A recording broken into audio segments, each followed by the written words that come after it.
Hey guys, welcome back to our channel. I know it's been a while since we've posted a video, and that's just because we kind of have had a crazy month. Yeah, we're in the middle of packing for a move, and Julia's not going to let me show you what our house looks like. So you get to see this little tiny section that's relatively clean. Yeah.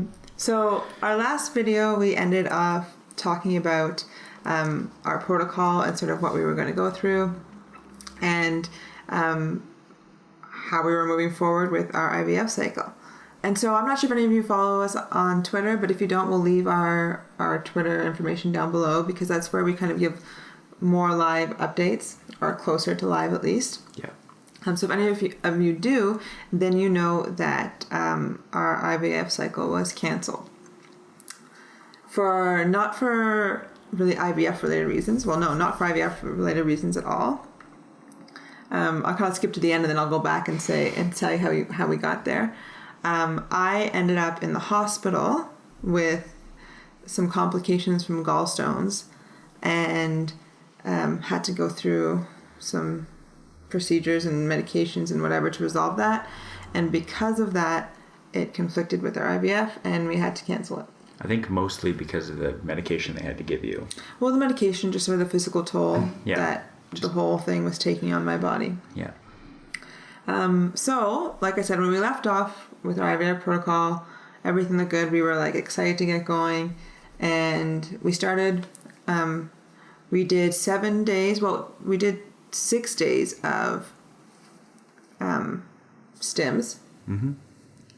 And on day 7, in the morning on day 7, before I had actually done my stims for that day, my injections, I had our first ultrasound at the clinic to go just track things, see how things were going. And that day kind of is the day, that 7th day is the day that everything went down. It was a crazy day. Leading up to that, I had a couple of days where I wasn't feeling super good. I had a cold, but nothing major. I actually called the clinic about it the day before our appointment, just because I was a little concerned that I had had this cold, and I wanted to make sure that everything was still okay to go forward. And the nurses talked to me and they said, no, don't worry about it. A cold is fine. No issues. Just take care of yourself. And we get concerned if you have a high fever. That's when we kind of get concerned. But if it's just a cold, it's fine. I was like, okay, great. No problem. Went to bed that night. And of course, woke up the next morning. That was like the Easter Tuesday, the day after Easter Monday. Yeah. That's not really a thing, Easter Tuesday. But well, it is for us. It is for our family, because Evie was born on Easter Tuesday last year. So I woke up Tuesday morning, was getting ready for our appointment. But of course, that morning when I wake up with a fever. So I take some Tylenol, and it brings it down to still above where it should be, but much better. And I go to my appointment, and at this appointment, it was just an ultrasound, so then an ultrasound to see how things were going, how things were progressing. And then after every tracking ultrasound, we always meet with the nurse to go over everything. Mm-hmm. And so I went to the ultrasound, and then meeting with the nurse, I told her right away, I said, okay, because it's the same nurse I'd been speaking to on the phone. I told her that I had a fever, and I told her that I took the Tylenol and that it had brought it down. And so she just said, okay, I don't think we're going to do anything. I think we're just going to keep going, because I had been responding so well to the medication. It was my first ultrasound. So after 6 days of taking the injections, I had 20 follicles that all looked good. They weren't quite ready for the retrieval yet, but they were all growing really well. And so she said, I'm going to go talk to the doctor and double check and see what she says. She went to talk to the doctor. Doctor came back and said, no, we're not going to cancel it. Everything looks so good. We don't want to just sort of throw this away, because you're responding so well. So I was on strict orders, basically go home, keep taking your Tylenol.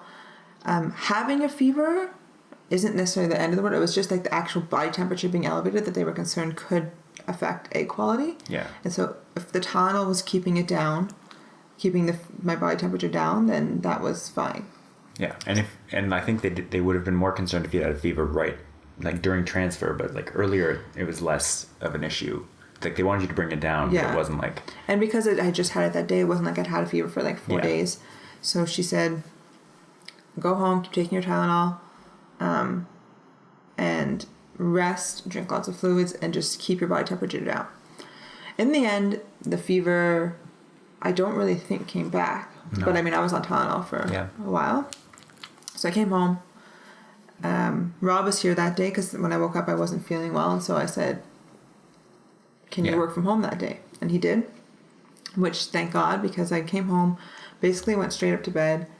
And I'd say about an hour or so later, I came back downstairs in excruciating pain. I had pain that was in my stomach, and it was so strong, and it was radiating through to my back. It was kind of paralyzing. Like I felt like I couldn't really move. I couldn't breathe. I felt like I was going to throw up. It was very, very, very strong pain. Mm-hmm. You should probably back up and kind of give some context. This wasn't the first time you'd had this type of pain, but that it was so much worse. Yeah, I guess that's true. So during my pregnancy with our daughter, I had a pain like this that would come and go. It would just sort of like come out of nowhere, and it would last for anywhere, like it was usually pretty short-lived, like 20 minutes-ish. Sometimes it would be really like bad. It would be like an hour or two. Yeah. And it was usually at night. Yeah. Sometimes it would be... like evening? Yeah. But yeah, usually middle of the night. Yeah.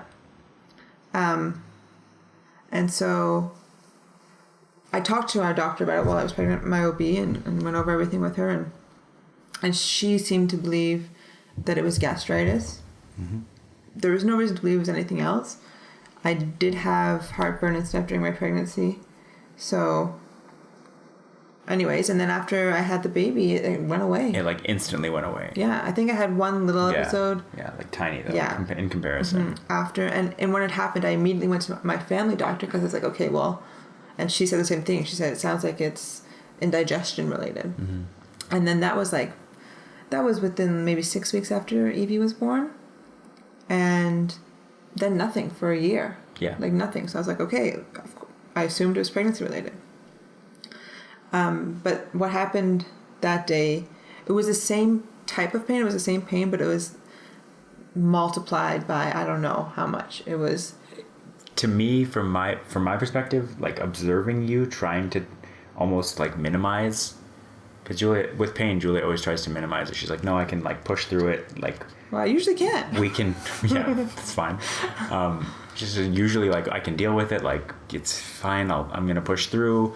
Maybe I need to throw up, like I'll move past it. So she came kind of trudging down the stairs. Evie was asleep. Thank God she was napping during this. And basically, once you got to the bottom of the stairs right away, you said, okay, I feel like I need to throw up. So kind of trudged over to the bathroom. But clearly, and kind of, at least to me, it seemed like more pain than you typically were when you were pregnant. Yeah, it definitely was way more. And I don't know... It started Can you tell this story, or like story? Like how much of it do you actually like? Are you consciously aware of? Because I remember it vividly because it was like a nightmare. Well, I think I'm aware of it all, but maybe I'm missing stuff. I don't know. It was just like it was really bad. Like I don't think you threw up here at all. I didn't. No. You felt like you had to. I think that was more from the pain. Like I don't think. Yeah. I don't think it was the stomach. It was just like I was in so much pain that I felt nauseous. And so, yeah, you felt super nauseous. Like couldn't get up from the floor. Like once you got down on the floor to try and throw up and not be able to. Yeah. You basically like moved from the floor of the bathroom to the floor just outside the bathroom, and then kind of like back and forth a couple times when you're like, I have to throw up, but no, I don't. No, I just have to lay down. And this whole time I'm just like, okay, well, this is really bad. This is worse than last time. And last time we were really thinking about, like, I was like, we need to get you to the hospital. I think before, though, when it was happening, for me at least, it was painful. But you could handle it. Well, my biggest concern before was the baby, because I was pregnant, and I was like, is this pregnancy related? Is something wrong with the baby? Mm-hmm. Although most times I could feel her moving around while I was in this pain, probably because I was like freaking out. Well, I was so uncomfortable. Yeah. But this time I was like, okay, I know it's just me because I'm not pregnant, so there's something wrong with me. What's wrong with me? Yeah. And so, yeah, I don't know if any of the kind of would-be or current dads out there have ever had that kind of experience, but it's terrifying. Like your daughter being upstairs, your wife doubled over in pain, knowing she's going through IVF. Immediately I'm thinking to myself, this is why ambulances exist. Like there's no way I can't drive her to the hospital, even though it's super, like I can see it from outside our house. It's super close. But I can't, like, Evie is asleep. She's here. She was upstairs napping. I can't just leave. Yeah, we can't just leave. And that's when we went together and I... Yeah, unless I brought her and we all went to the hospital. Like, yeah. But you wouldn't have been able to stand. Like, I wouldn't have been able to hobble with you over it. Just, I was like, this is why ambulances exist. So I was basically, like I said, Julia handles pain. Like, that's her, like, it's her job. She just does it. So I was like, I'm going to call an ambulance. And she would say, no, I'm okay. Like, I'll fight through it. Up till then, it would always pass. That's what I mean. It would always, like, you were used to fighting through it. So you're like, okay, I'm going to fight through it. And then after 4 or 5 times, her responses were getting weaker and weaker. And eventually I said, I'm going to call, like, I had dialed 911. I was ready to hit call. And I asked you one more time. I was just like, I'm calling 911. And I just got no answer. Like 2 seconds later, I'm like, okay, this is it. If even Julia is not protesting. Well, I knew it was different this time because I had the pain, but then I was having others. Like I was like cold sweats. I was like shaking. I was going numb. Mm-hmm. And I think that was more like going into shock almost, I think. Yeah. Like my face and my mouth was like tingling and going numb. And like my hands were like almost like locking up and going numb. And I was like, and I was starting to freak out a little because I was like, oh my God, what's wrong with me? Well, and like all I knew really was that you were in so much pain that you were having difficulty speaking. Like you couldn't get a sentence out. And so my mind starts racing. Like not only is Evie upstairs and like I'm calling 911, trying to get through to them and communicate that this is super urgent. We need an ambulance. But I'm also thinking like, I don't know. I have no idea what's wrong with you. I don't know where this is coming from. All I know is that we're going through IVF and you're doubled over in pain. And I knew pretty much right away that it wasn't related to IVF. Not directly. No. Yeah. And so, but I knew also like you can't take any medication. So the first thing I said to the paramedic was, I can't have anything. You can't give me any medication. Because at that time in my head, I was like, we're doing this. Like we're going to get through. I'm not going to let them do, and I'm not going to let them do anything that's going to jeopardize this cycle. This is extreme to the point that we actually brought Julia's medication to the hospital that evening. This was relatively early in the day. It was in 12:30. Yeah. And I ended up spending the entire day in the ER and not having any answers until it was like 9 o'clock at night, maybe. Well, what do you call an answer? Well, like they knew what it was, and so you had an ultrasound that evening, and so I was doing my injections every night at 5 p.m. And so I made my dad come to the hospital with my IVF medications, and I was just like, as I'm like in excruciating pain, like because the pain didn't go away, it stayed. I mean, they gave me Tylenol at the hospital, and it decreased. It wasn't like it seemed like it wasn't as acute once you were at the hospital, but it was still for like 2 days. It was there. 3 days, and so they gave me Gravol and they gave me Tylenol. Like I think they must have given me a pretty high dosage of Tylenol because it was. Well, they gave me 3 pills to take at once, and I never take 3. Anyways, sorry, long-winded story. They tell me they do blood tests, and then based on my blood tests, the doctor said it sounded like gallstones. Or it looked like gallstones. Can we back up for a sec? Yeah. Because I feel like we skipped part of the story here, which I guess you, like, there's a part of the story that's really boring because we're just sitting in a waiting room waiting for, like, you to be triaged. But from my perspective, so this part of the story you obviously weren't there for.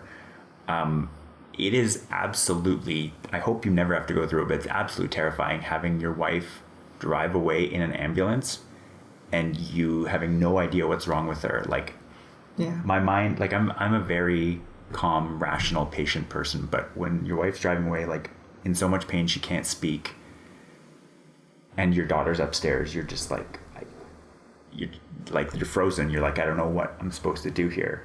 So once Julia drove away in the ambulance, which was terrifying, I immediately called Julia's parents because that is just like the closest person that I know that would be able to kind of drop everything and come. Makes perfect sense, and that's exactly what happened. Fortunately as well, your mom was working from home that day, or she had it off or something. And she wasn't feeling well either. She had the cold. Oh right, yeah. They also were all like they under also the weather. so they infected me with their damn cold, which in the end didn't matter anyways. So she was off work sick. Right. So yeah, they got here in about 15 or 20 minutes, and I was just sitting there like, because Evie was still asleep. Like Teddy had been barking like a psycho this whole time. The paramedics were there and everything. Evie didn't. She slept through it all. Yeah, she stayed asleep for like hours afterwards and too. She'd already been asleep for a little while too. She slept for like 4 hours straight that day. Yeah, like keep in mind, we're talking about this now like, oh, it's gallstones, like it's relatively serious. You have to get it taken care of, but we can like laugh about it. But it was terrifying. Yeah, we had no idea what was going on. So Julie's parents got here, and your mom, of course, wanted to come too, and so your dad got out and stayed here watching Evie and Teddy. So went to the hospital with Julia's mom. It's like a 2-minute drive. It was fine.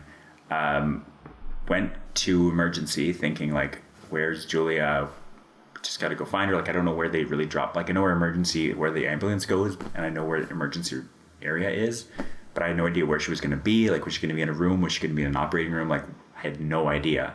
So go up to triage and I say, listen, my wife got brought here about 20 minutes ago and looking for her. And then by a couple minutes later, your mom had parked the car. And so she showed up, and they were about to, like, I was trying to call you and I didn't get an answer the first time, trying again. And they said, I don't have any records for her being registered here, which to me was weird because it had been seemingly like forever. It was like 20 minutes, and I guess they hadn't even seen me then. I was just sitting in a hallway waiting. And so I was calling, and they were basically giving us numbers for other hospitals in the area to see if you got taken there somehow. I never knew that. And suddenly my phone started ringing, and it was you returning my call. Yeah.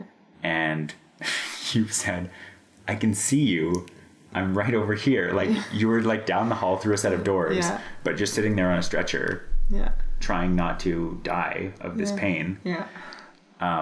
So from that point, I think things calmed down quite a bit, because like they brought you in an emergency, but then took you into the waiting room, and we were there for probably a couple of hours, just sitting there in chairs waiting to get in even to a bed. Yeah, it was really, really like I don't know. I kind of expected that they would see me sooner, but I guess they were more critical. Yeah, like life and death. I think it was a combination of it was a bad day for urgent things that were really, really painful, but not super urgent. Like, you weren't bleeding from anywhere. Yeah. Out anyways, at least. I don't know about internally. You might have been. I don't know. Like, we didn't know anything, but it just seemed like your case was more serious than they were treating it. So we're kind of sitting there, like, you at one point you were just like passed out across a set of I mean, they did couches. Eventually, like pretty early on, they saw me, they did blood work. That's when they gave me Tylenol and Gravol. Yeah. And that's after I had the first dose of both the Tylenol and the Gravol that I kind of started to feel like a little, like it was still there, but I wasn't like crippling over, hyperventilating in pain. It kind of just dulled it enough that I could bear it. Yeah. And it also conked you out. Like, you slept for like 40 minutes. The Gravol did, yeah. Which was nice, because you woke up feeling like, we learned all this later, like it was a gallstone, and like it moves. It wasn't stuck in a place. It was like moving back and forth. So you were in more or less pain depending on where it was, but we didn't know that at the time. So they took the blood work like by 2. Yeah. I'd say the blood work was taken, and then I was just waiting. I was waiting and waiting and waiting. And I don't think I saw the doctor maybe came to see me like 5:30 or so. Yeah. It was after I did my injections. Yeah. And he said, okay, like, we're seeing these things in your blood work, and based on that, he said, I think it could be gallstones, so I'm going to send you for an ultrasound to go get checked out. And I had to wait for that, and then I finally went to the ultrasound. They did it, came back, and again, I had to wait, and then the doctor came in. It had to, I don't know the exact time, but it was late. It was at least 9 o'clock, if not closer to 10. Yeah, it was somewhere in that neighborhood. And he said, so your gallbladder looks clear. There's nothing in it. However, we're seeing a blockage in your common bile duct, which is blocking sort of the passageway from your liver through to your small intestine. Yeah. They didn't, at that time, he said it could be a gallstone that got stuck, but he didn't know for sure what it was. He said a mass. There was a mass. And of course, when you hear mass, you kind of... Yeah, he said the word mass, and then I think he realized too, because he kind of walked it back. He said, like, I think he even said, I don't think it's, like, it's not cancer. Well, because he said mass, and then I was like, well, what could it be? Right. And then he clarified that it was a stone, like it was more likely a gallstone than anything kind of cancerous. And he said, so we have to admit you. And as soon as he said we have to admit you, I was like, what? Yeah. I thought that you were like, go home. They'd go home and whatever. Yeah. But he said we have to admit you because I didn't have an infection yet, but because of where it was, I was at a high risk for an infection, like in basically every organ. Well, I think specifically the pancreas is the most urgent one. The liver, because my liver enzymes were elevated. So I was at high risk for infection, and it could have gotten way worse. And they were just basically like, it's a good thing you came in so fast because this could have gone much worse, much more quickly. Yeah. Can I give one, because during the ambulance story, I missed one thing that I wanted to say. I just wanted to remind people, if you are going through this kind of thing and some kind of medical emergency happens, whether it's related to the IVF or not, if you're calling an ambulance, don't use the acronym IVF, because it sounds like IBS.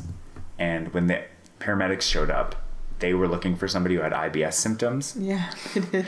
And I had to clarify, like, no, we said IVF. Like, so it's probably worth either, unless you're going to spell it out and like do the phonetic alphabet thing, just say in vitro fertilization, like make sure it's clear. Yeah. Because that would have saved us a couple minutes of you being in a lot of pain and confusion. Yeah. Anyway, so as soon as he said, we need to admit you, I knew it was done. Yeah. I didn't want to admit it. I didn't want to accept it, but I knew. So, of course, same thing I said to him. I even asked the doctor. I was like, but I have an ultrasound appointment. I have an appointment tomorrow at the fertility center at like 9 a.m. So do you think I'll be able to make that? And he was like, no, I don't think so. No. And I was like, in my head, I was still trying to figure out like ways that we could do this. Like, well, maybe they could just do an ultrasound here at the hospital. Yeah. Maybe like someone can go pick up the extra medication that I need, or whatever. Yeah. But so our clinic, I don't know if it's the same at most clinics. I would assume it's probably have something similar. It was after hours, so obviously I couldn't call like the nursing line that I would call. But we have like an after hours number that you can call. There's always an IVF doctor on call. So I called that number and I spoke to the IVF doctor on call, and I told her what was going on, and she said what I knew she was going to say was that, okay, well, we're going to have to cancel your cycle. She said, it's just, there's too many factors. Your egg quality is likely going to be compromised. Well, you're taking antibiotics. You need to take pain medication. Like, there was just the combination of all of these I was things. trying to like not do that. Right. But the combination of all of it, it was just like, it wasn't worth going through with it. And I know that, like, I know logically, like, it obviously was going to negatively impact the outcome, and it would have, like, more than likely made me not get pregnant, even if we did go through with it. And it doesn't make sense to go through with it. And, like, one, the physical toll it takes on you, but also financially, like, to pay for a cycle that it basically would have been like throwing the money away. But that doesn't mean that I was happy about it. I started crying, and I don't really cry. Like, I'm not a crier. But I immediately got upset, and I started crying. And then the emergency room doctor, like, you could tell he felt really bad for me. He asked for the number to call the IVF doctor himself, and like talk to them about it. And he's like, yeah, they told me the same thing. And I knew that I ended up being in the hospital for 4 days. They had to go in and remove the stone. And as soon as they did that, I basically went back to normal pretty quickly. I do have a follow-up appointment next week with the surgeons. So I didn't have to get my gallbladder removed because my gallbladder looked clear. There was no stones or anything in it. And the surgeon said, like, there's no point in putting you through surgery if your gallbladder is fine right now. But I do have a follow-up appointment with her next week, and I had an ultrasound done just this week to see if it still looks good, and if it still looks good, then I'm good to go. If there's any signs of stones forming again, then she's probably going to recommend that I do get my gallbladder removed. Yeah. Mainly because gallstones, so for those of you who are trying to get pregnant out there, gallstones are very common during pregnancy. So, and looking back on everything, what the doctor said to me was that the pain I was having during my pregnancy was more than likely, like, I mean, you can't say 100%, but like 99% the gallstones. Yeah. And the gallstone would probably it would come out of my gallbladder a little bit and like sit there and make me really uncomfortable and then go back in. Because you can have gallstones in your gallbladder your whole life and be fine. Like, they don't do anything if they're just floating around your gallbladder. So either what was happening was when I would have that pain, I was passing a gallstone. Every time I would pass one, and then that's why the pain would go away. Or like, it's been one gallstone the whole time that would come out, get stuck a little bit, and go back in and be fine. Yeah. But this time it came out, and I guess my body was trying to pass it, but it was just too big to be passed on its own, and it got stuck. 4 millimeters. It was humongous. Yeah, so big. And so yeah, our cycle was canceled, and I've been having a hard time with it more. Sort of like now, like when I was really disappointed at the beginning when we were first told it was canceled, but that was for like. We were first told it was canceled, but also we knew we had this urgent health thing to deal with. So like for like a couple of hours, I was really disappointed, but then honestly, I was like, so can I take medication for pain now? Yeah. And they did, and like then that was fine. I came home. I guess I was there for 4 days. Came home. I was just really happy to see my baby, to be honest. Yeah. I wasn't able to see her for 4 days, and that sucked. Yeah. I'd say in the last week, though, is when I've really been having a difficult time, because this is when I would know if I was pregnant. Like, I keep thinking, well, I would have had my beta this day. I would be, I don't know. I would be pregnant right now. But then again, maybe I wouldn't be pregnant. Like, there's no guarantee it would have worked. We could have gone through it, and it still failed. And so this, I guess, is better than that. Like, it's better that... Right. But at the same time, I'm like, well, no, maybe if we'd gone through it and it failed, then, like, we would have more answers, so the next time it would be successful. I don't know. I think for me, because it took us 2 cycles last time to get pregnant, in my head, I feel like it's going to take at least 2 again this time. Yeah. And so I had budgeted enough time before I go back to work to do it 2 times, and now I don't have that leeway. Like, we have 1 attempt before, hopefully we'll have 1 attempt before we go back to work, or I go back to work. Yeah. And so basically I'm waiting to get my day 1, and that's stressing me out too, because I had done hormones for 7 days.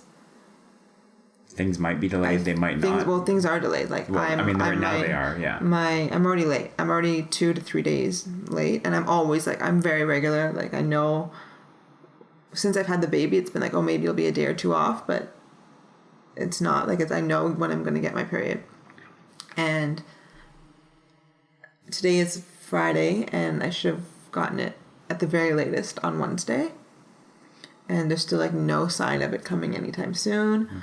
So I don't know when that's going to happen, and we can't move forward with anything until I get that. And we wouldn't even be doing it on this cycle. The doctor wants me to have a cycle, and then my second cycle is when I would. Yeah. We would go. Which makes sense. Yeah, it does make sense. But the longer it takes me to get my period, the longer it like delays things, and it's so frustrating. It's just like, this road is never easy. IVF is never like smooth, but I kind of had thought that we had done the hard stuff last time. Like, we know what we have to do now. There's no like, oh, I wonder why I'm not getting pregnant. Let's do tests for 1.5 years to figure out why I'm not getting pregnant. And, well, not tests, but like, we figured out why we were getting pregnant pretty early on, but then we had to go through all these hoops, you know? And this time I tried so hard to eliminate those hoops. But you can't. Like, something's always going to come up. But I had. No, but you can't. Like, this came up. I know, but I'm saying, like, our daughter was 3 months old before I went back to our family doctor. It's like, I need a because we had to get referred again to the clinic.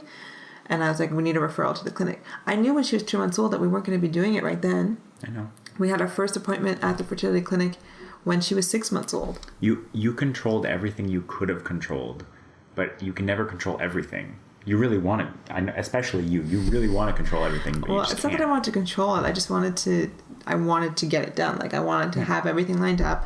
I like to plan. I'm a planner. Mm-hmm. I like to plan. I like to know what's going to happen. And I feel like we had done everything right, and yet still we had to have a wrench thrown in the plans. And it's like, but why? Like, why did this happen when I was doing IVF? Why? Like, why do things keep going wrong? It's frustrating. I'm trying to, like, think more positively about it. Like, I'm trying to think of the good things. I'm trying to think of, like, well, if I do get pregnant when we do it next, like, it'll be a better timing for work. On the front end and on the back end, like going back to work. So, like, there are definitely some positives to the new timing of it. Mm-hmm. And I've always said, like, if we were just trying naturally, this would be fine. It would be fine, because I wouldn't want to get pregnant in April. Like, Julia is exhibiting the symptoms of an over planner right now. I do. I overplan things. It's true. And it sucks. It sucks. And so, like I said, I'm having more of a rough time with it now than I was, like, when it first happened. And I think as soon as my period arrives, I think that I'll, like, be better again, because I just feel like this waiting, that's like not being able to do anything. Right, you want just like waiting. It's frustrating. The planning is about trying to control everything. Like, it's not like you're a control freak or anything, but you want to have control over as much as possible. Well, and this is one thing. Like, you want. Well, I know it's natural, but what I'm saying, like, you want to control it, and you feel like because you don't know when you're going to get your period, like, you have no control over it, which is just that's medical fact. You just have to kind of be patient and wait. And I know that's really hard for you. Well, it's just the longer it takes for my period to arrive, the longer it's going to take. The longer it's going to take to do IVF. And it's just like... So damn, this sucks. On this note, listeners, viewers, if you are this far in and you happen to be a fan of statistics, I need you to go into the comments section and write to Julia. Just because it took 2 times to work last time doesn't mean it's going to take 2 times to work this time. There is the same chance that it's going to work the first time we try as it is the next time and the next time. Obviously, statistics change with age, but not within. That's the other thing that stresses me out. Not within a year or 2. Like, it's a gradual decrease, and just because it took us 2 tries to get the first baby doesn't mean it's going to take 2 tries. Like, that's not how statistics works. You're right, it could take 6 tries. If you're a fan of statistics, please help Julia. What if it takes more this time? It could take more. This is why I start spinning, more. Yeah.